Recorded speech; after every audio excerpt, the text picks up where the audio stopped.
This Faith and Finance podcast is underwritten in part by Timothy Plan. Good news. Since 1994, Timothy Plan has shared good news with investors and advisors by offering a family of funds that honor your faith. Learn more at timothyplan.com.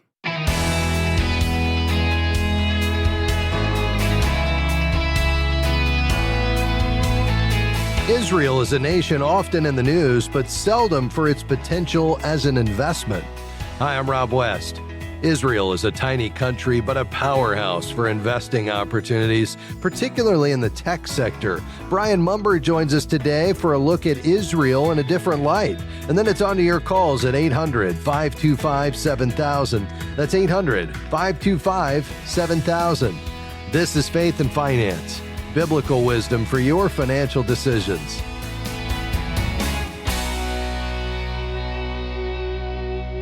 Well, it's always a joy to have our friend Brian Mumbert on the program. He's Vice President for Regional Sales at the Timothy Plan, an underwriter of this program, and one of the pioneers of faith-based investing. Brian, welcome back.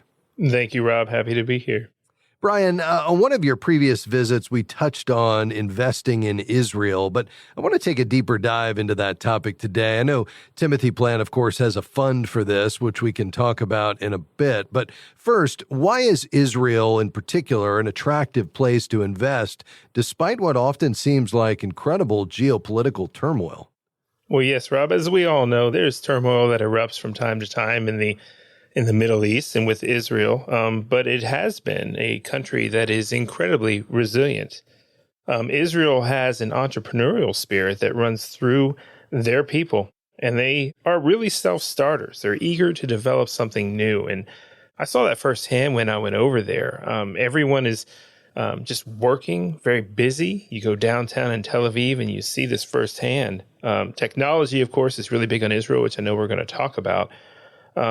But really, what's interesting about Israel is they're a country that culturally has a low view of debt. When I had the privilege of going over there years ago with a group and our fund manager when we first started the fund, we were visiting with one of the heads of finance over there, and they talked about how they sent the entire population piggy banks to remind them about saving, about how to be good stewards of what they have and how the country would be good stewards of what they have, and they would be in the saving world with them. And so this makes their financials just a really great investment. So it's quite interesting to see it firsthand. Yeah, that's really fascinating. Let me ask you, though, is it safe to invest in Israel from the perspective of national security? It absolutely is, Rob. They're regulated just like everybody else. Israel has their own stock exchange, the Tel Aviv Stock Exchange. They have their own index, the Tel Aviv 125, which when we first started the fund was just the Tel Aviv 100. And so those are the 125 highest value companies over there in Israel. And then even during times of heightened issues and wars that can occur, the economy just kind of keeps really moving. And I like to go back to, using the U.S. as an example, during World War II, of course, our stock markets experienced volatility, but overall, the Dow gained 50% from 1939 to 1945. So even during times of peril and issues, the market and the country and business continues to run. Yeah, that's helpful. We don't talk a lot about Israel's economy. How would you describe, Brian, its health and even the impact on stock performance? Israel can sometimes feel like a little bit of a forgotten nation. They were once big in the emerging market space, and then in 2009, they graduated to the developed economy space. And this was really a positive thing for them, but in the scheme of things, it kind of worked out a little bit against them because in emerging markets, they were picked up in all of the funds.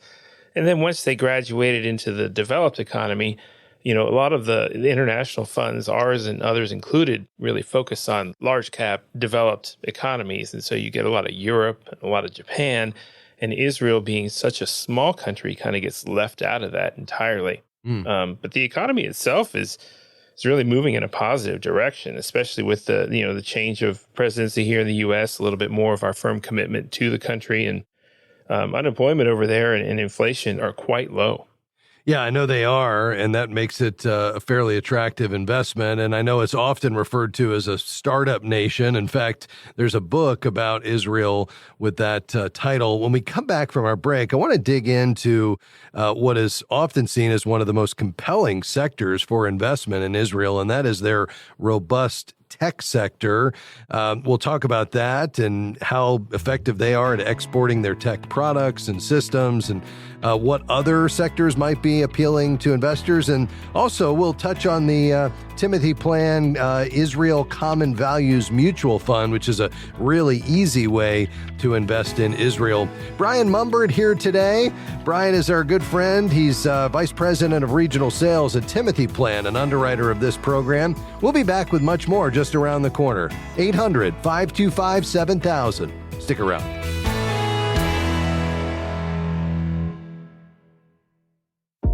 We're grateful for support from Movement Mortgage, who provides residential home loans in all 50 states.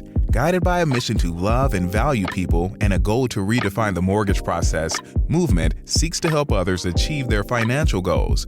You can find out more at movement.com/faith. Movement Mortgage LLC supports equal housing opportunity, NMLS number 39179. For licensing information, please visit nmlsconsumeraccess.org. We're grateful for support from Timothy Plan. For more than 30 years, they've served clients on a biblically responsible journey to invest in a way that honors God and gives dignity to people's lives. More information is at timothyplan.com. The investment objectives, risks, charges, and expenses are contained in the prospectus and summary prospectus available at timothyplan.com. Mutual funds distributed by Timothy Partners Ltd. and ETFs distributed by Foreside Fund Services LLC.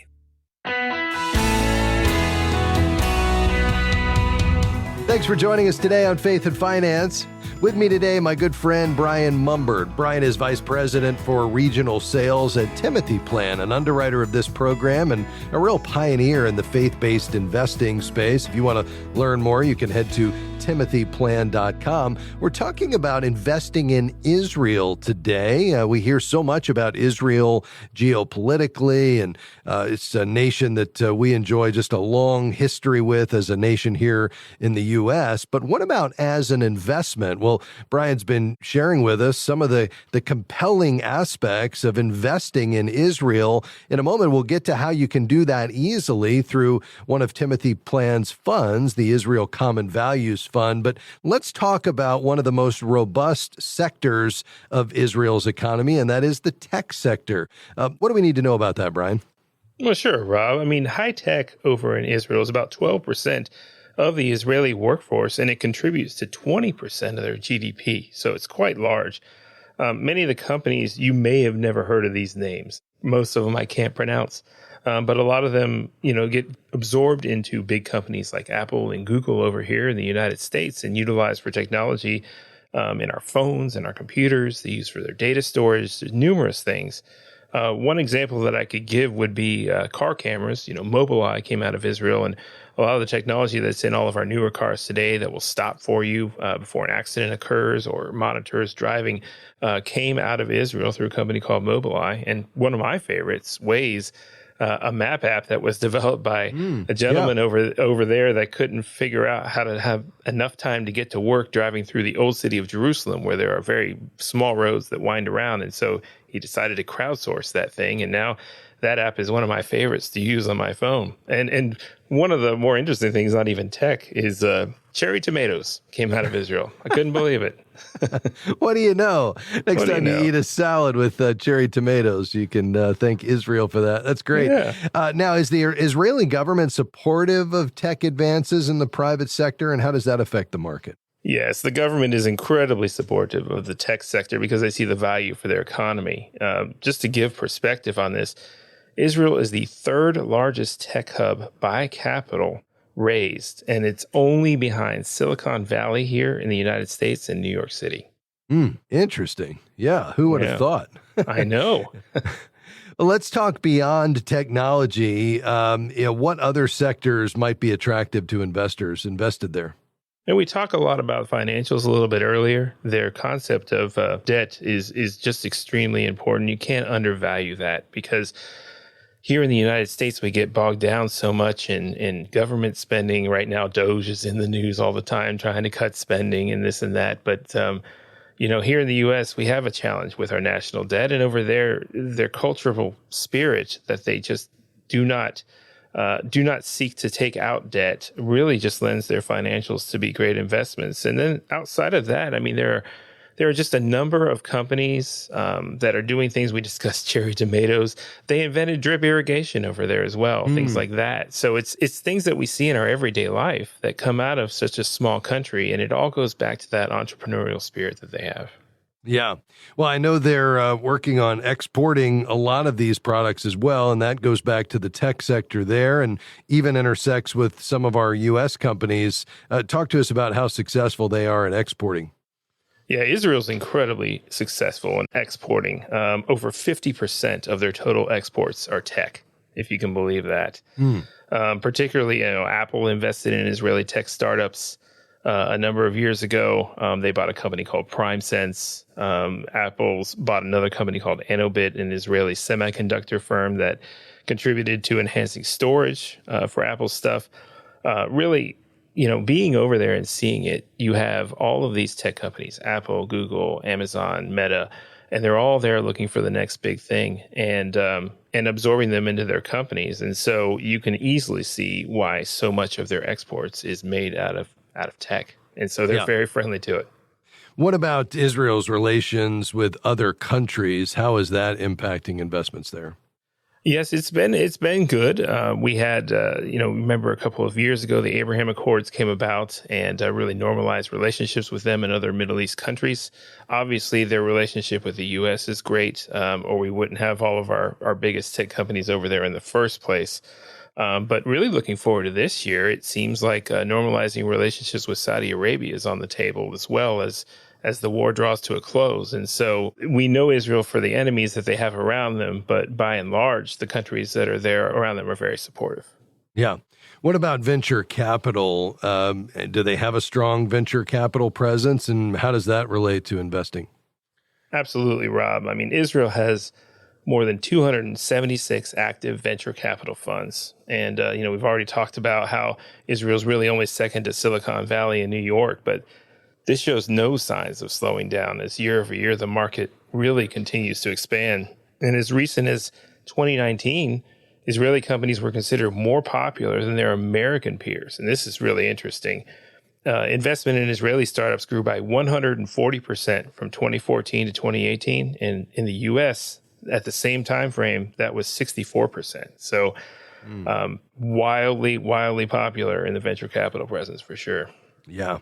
Well, let's talk about the fund at Timothy Plan, because I know you all make it really easy to invest in Israel, and your fund is the Israel Common Values Mutual Fund. What do our listeners need to know about that? It's a unique fund, as I kind of discussed before. It's one that's not really present in your general international space. So if you're investing in a broad international fund, you probably don't have any Israel exposure in there. But what I love about having a mutual fund that has active management on it is that you're able to really react in real time to what is going on. So when you have issues like the war that occurred here, you have a manager that's looking over this to trim your exposures to financials if that's going to be an issue there. There are some ETFs out there that are more passive, and they do invest in Israeli companies, maybe not all domiciled in Israel. I think the other one thing that really makes the Timothy Plan Fund unique is that at a minimum, at least 80% of the companies in that portfolio do have to be domiciled in Israel as well. So that combined with active management, you look at the performance and the way things have gone, it's really interesting watching how last year drew to a close. The fund, the Israel Stock Exchange itself was up over 20%. And much of that really occurred in the second half of the year. So things can turn very quickly over there as the country really normalizes relationships, the war comes to a close, and it can be a really exciting space for investors. Yeah, no doubt. And just like everything at Timothy Plan, I assume this fund, like the others, are screened for Christian values, right? Absolutely. Every company is screened for the same values from abortion and pornography and on down to ensure that Christians get to invest with their values and at the same time support a country that is near and dear to many of our hearts here. Yeah, very good. How can folks get more information, Brian? Oh, they can absolutely check it out on the website, timothyplan.com. We have a section for Israel. We also have some pieces out there on why to invest in Israel and why someone should consider it. So that's something they can take a look at there as well. Excellent. Well, I appreciate the deep dive today. We're grateful for our partnership with Timothy Plan and the great things you've been doing in the faith-based investing space for a long time. Thanks for your time today. Thank you, Rob. Happy to be here. That's Brian Mumbert, Vice President for Regional Sales at the Timothy Plan, a pioneer and leader in the faith-based investing movement and a partner here at Faith and Finance. Check them out, timothyplan.com. Back with your questions after this. The number 800-525-7000. That's 800-525-7000. Stick around.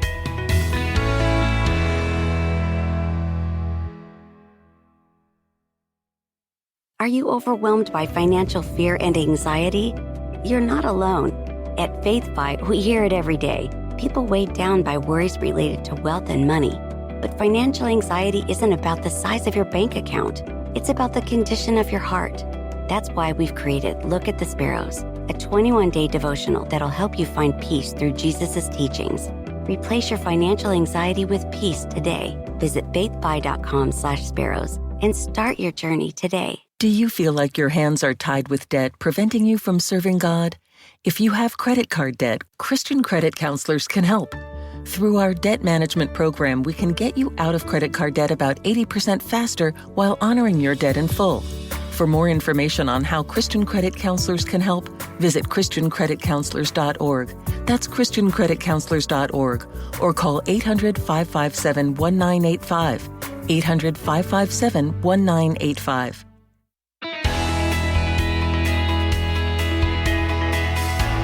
Great to have you with us today on Faith and Finance. I'm Rob West, taking your calls and questions today at 800-525-7000. Let's go to Indiana, WGNR. Hi, Greg. Go ahead. Yeah, Rob, but I just sold my home. I have $200,000 profit and capital gains. I've just got it set in my personal checking account savings, but it's not really gaining anything. And I'm looking to buy another home. Could be 6 months, 9 months. But I was just wondering the best place to put that amount of money to be able to be gaining something a little more than definitely than the 0.5%. That when I go in and need to buy a home, maybe I've got a little bit more cash to put down on a home. Yeah. Was this a rental property, Greg? No, it was just my home.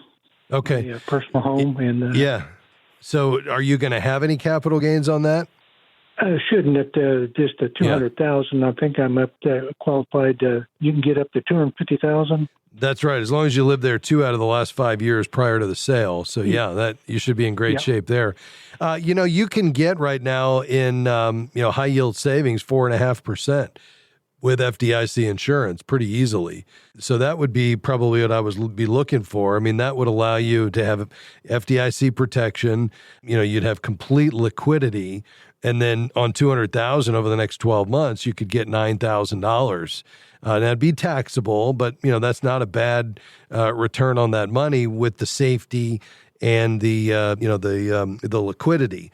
So what I'd probably do, it's going to have to be an online bank. I'd probably go to bankrate.com and see if you can find the one that you're comfortable with. They use a 5-star rating system, and then they'll give you the APY, the annual percentage yield, and whether or not it's FDIC insured, although they all would be. Thank you, Rob. Okay. Very good, Greg. Listen, all the best to you as you think about what's next before you buy the next house. We appreciate it. Let's go to Texas. Hi, Ruben. Go ahead. Hey, Rob. I'm a first-time caller. I got a pretty simple question, I think. I don't know. I'm almost 70, a veteran with no money. I think I have $2,000. But, I read the Bible every day. I can't make it to church like I want to because I have to work to make my pennies. But my whole life, I've been a big believer in tithes. So you don't think this is too bland if I went to a Christian faith broker that introduced me to, I don't know, a CD, a mutual fund, an annuity, something, or at least $100 a month I could put away and pray over that as tithes.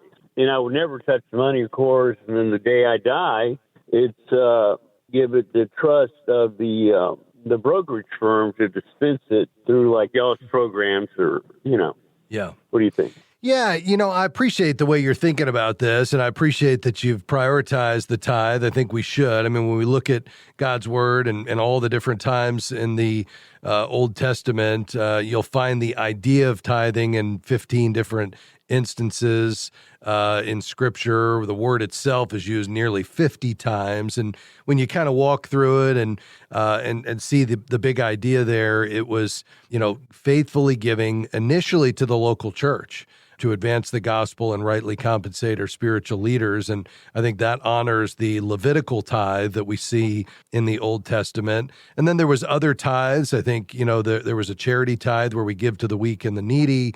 There was another tithe where we honor the pre-law tithe that, we give financial gifts to Christ as priest and king, just as Abraham did for Melchizedek. So, I think when we look at the Gospels and we look primarily at the Old Testament around the use of the tithe, my thought is that we should be givers. We should prioritize giving. I mean, our giving as New Testament believers should be first, that it's a priority.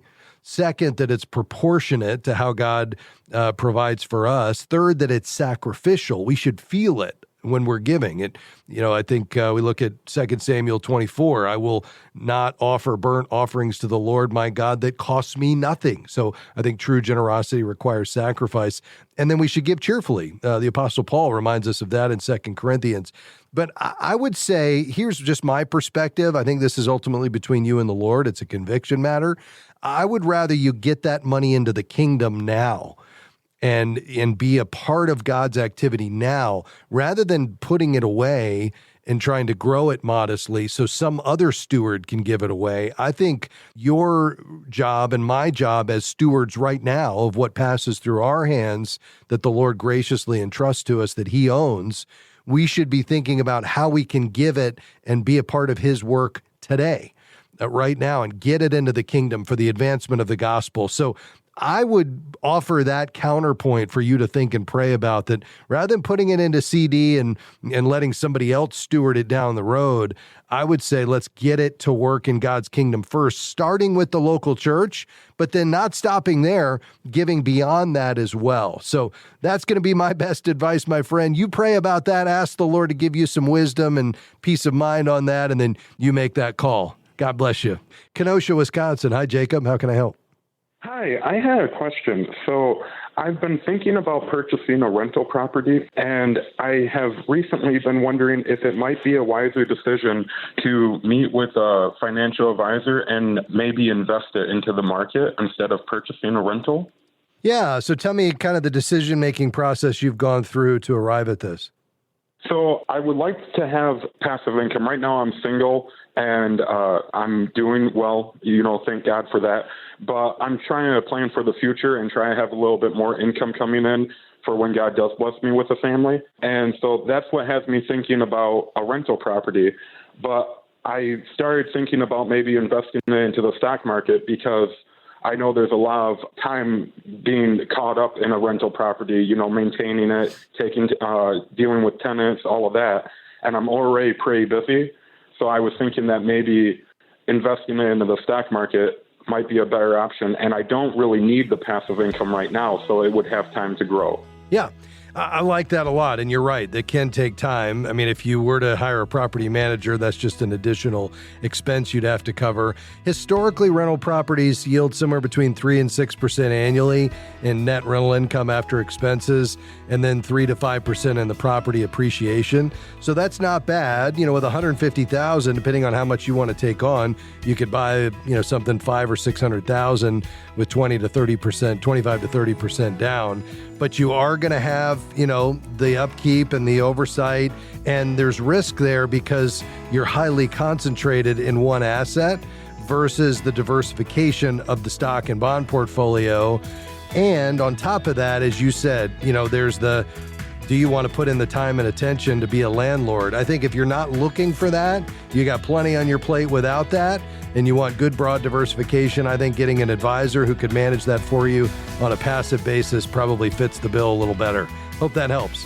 Well, that's going to do it for us today. We say big thanks to my team today, Tahira, Amy, Jim, and Anthony. Couldn't do it without them, and everybody here at FaithFi. If you'd like to support our work, help us reach more people, become a FaithFi partner at faithfi.com. Just click give. We'll see you next week. Bye-bye. Faith and Finance is provided by FaithFi and listeners like you.